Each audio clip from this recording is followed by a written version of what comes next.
boa tarde, ouvintes da Super Rádio Piratininga. Bom esse papo aqui com o Marcelo, não? Tomar um bom café, bom demais. E saber, né? Apreciar café. Coisa nossa, né? Brasileiríssima. Mas hoje a gente vai falar sobre gripes, resfriados, sinusites, alergias, essas coisas todas que nos atacam, começam a nos atacar, na verdade, nessa passagem, né? Do verão para o outono e inverno.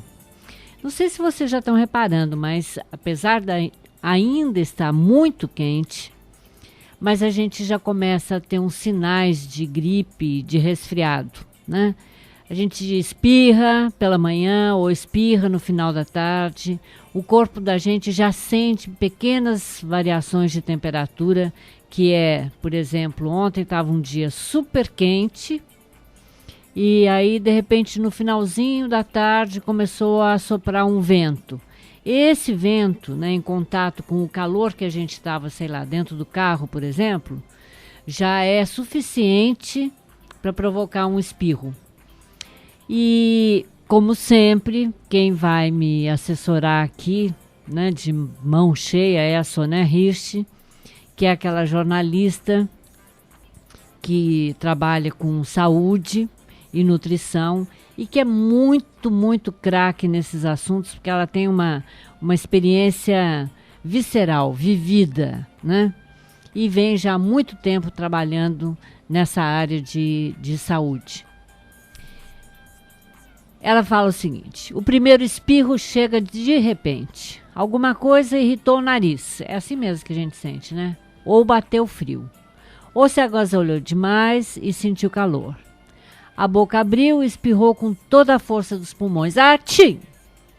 Mas está no meio da função, se arrumando para sair e nem repara direito que espirrou até ouvir-se espirrando de novo. Atchim! E dessa vez com meleca. Cadê um lenço? Vamos rápido, tem reunião na primeira hora. No carro, vidros fechados, ar frio, rádio nas notícias. Engrena a segunda e vai enxugando as narinas com um guardanapo de papel. O nariz está bem entupido, mas a cabeça está na reunião. Tráfego. Ônibus ultrapassando, moto, táxi avistou passageiro na calçada, vai parar, parou. Mão na buzina e atchim! Meleca por todo lado. Cadê o guardanapo? Todo molhado, desmanchando. Eca! Tem mais no porta-luvas, mas o sinal abriu. Não dá para pegar agora. Funga. Passa a marcha, estica o braço, pronto. Eca de novo, nariz cheio. Sensação de peso nos olhos, na cabeça. Mas bola para frente, guardanapos no bolso, quando chegar na reunião, passa. E por aí vai. Só para a gente ter uma ideia de como que é que começa, né, esses espirros matinais, né? Com meleca ou sem meleca, não importa, mas vem, né? Começa a acontecer assim. E acontece que a Sônia Hirsch diz que essa meleca, que nada mais é do que muco, né? É um grande responsável, né, por tudo que acontece nas nossas vias respiratórias, tem a ver com esse muco, que é o tapetinho que envolve, né, as nossas vias respiratórias. E aí ela continua: não se deixe iludir, amado leitor. Gripes, resfriados e alergias só acontecem porque estamos vivos e o corpo sabe se defender muito melhor do que a gente pensa. Então não encare gripe, resfriado e alergia sempre como um mal, mas como uma defesa natural do nosso organismo. E para isso, use um tapetinho que recobre inteiramente as vias respiratórias e vive tentando expulsar aquilo que nos incomoda. As vias respiratórias são o caminho que o ar percorre para chegar até os pulmões e sair de novo. coisa que se repete 18.000 vezes por dia ou mais. 18.000 vezes por dia ou mais. Num movimento que começa ao nascer e só para quando se morre. A primeira coisa que a gente faz quando entra nesse mundão de meu Deus é inspirar, né? Quer dizer, pôr o ar para dentro. E a última coisa que a gente faz ao sair desse mundo é expirar, pôr o ar para fora. Respirar nos define biologicamente. Não podemos viver sem ar. Com ele vem o que dá vida às células. Com ele sai o que as células expiram, as toxinas. É nos pulmões que acontece a troca. O ar que entra pelo nariz chega à faringe, desce pela laringe, penetra a traqueia, percorre os 2 brônquios e uma série de bronquíolos e chega, enfim, aos minúsculos saquinhos pulmonares, ditos alvéolos, onde entrega oxigênio e recebe dióxido de carbono, para em seguida sair pelo mesmo caminho. Ou seja, você faz um caminho de levar para dentro, inspirando, levando oxigênio até os alvéolos, e lá dos alvéolos você faz o caminho de volta pelo mesmo percurso, expirando, colocando para fora. Esse percurso aquece, umedece e filtra o ar, que pode estar muito frio do lado de fora, mas o sangue irriga tão abundantemente a região com seu calor que ele chega aos alvéolos na temperatura corporal. Pode ser um ar muito seco, mas a umidade do muco produzido por células secretoras em toda a extensão das mucosas, lembrando, né, a mucosa é uma pele fininha que envolve toda essa região das vias respiratórias. Então, faringe, laringe, traqueia, né, tudo tem mucosa.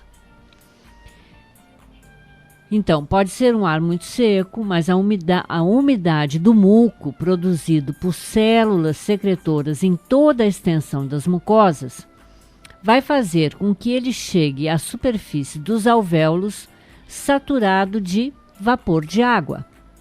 Pode ser um ar sujo, cheio de poeira, resíduos e micróbios que não devem entrar nos pulmões, que são feitos de membranas muito sensíveis.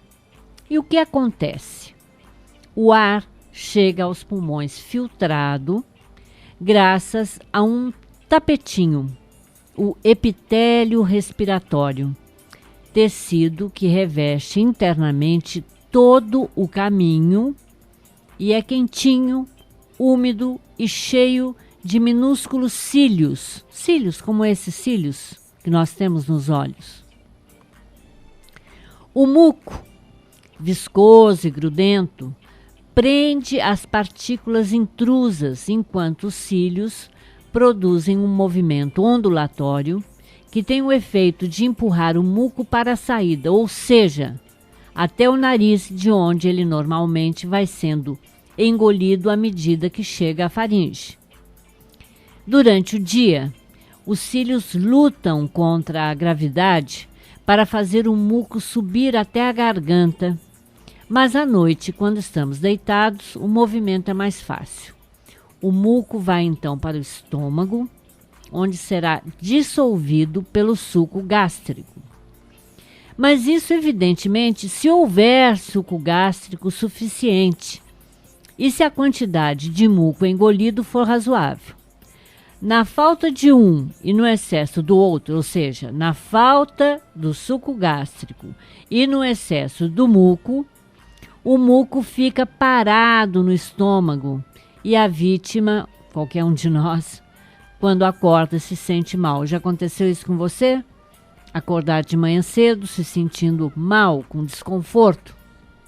Pois pode ser isso, né? Muito muco lá embaixo que não foi dissolvido pelo suco gástrico.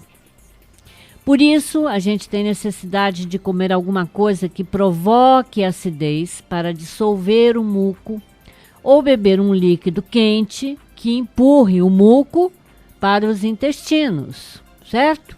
O que, na verdade, ele precisa é ser expelido, colocado para fora. Mas o que é exatamente o muco?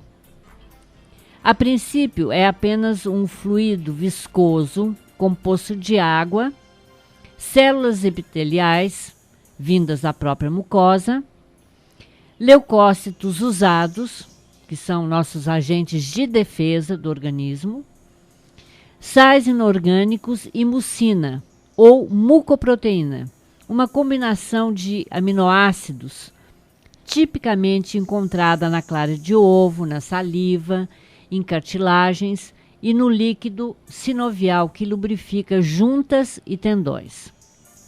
Acontece que o muco sofre modificações nos diversos estados de saúde e doença, e a maior ou menor presença de muco, bem como as variações de sua composição, tem um significado especial. Textos antigos de medicina tradicional da Índia e do Tibete explicam que o muco desempenha um papel importante no funcionamento do corpo e é considerado uma forma de kapha. Kapha, escrito K-A-P-H-A, é um termo que não tem tradução e se refere a tudo quanto é substancial, sólido e pesado no nosso sistema corporal. Essa palavra faz parte da medicina ayurvédica, que é a medicina tradicional da Índia. Kapha tem a ver com a tridosha, que é um sistema dos 3 tipos de energia considerados pela medicina tradicional indiana. São 3 tipos de energia que eles consideram: Vata, Pitta e Kapha. Kapha tem a ver com a terra e a energia que é mais pesada. Nessa visão, as comidas que dão solidez ao corpo são predominantemente Kapha. Quando essa substância pesada e material é mal assimilada pelo sistema digestivo, precisa ser eliminada como refúgio, como lixo. Esse refúgio também é chamado Kapha e corresponde ao muco com o qual estamos familiarizados, a meleca.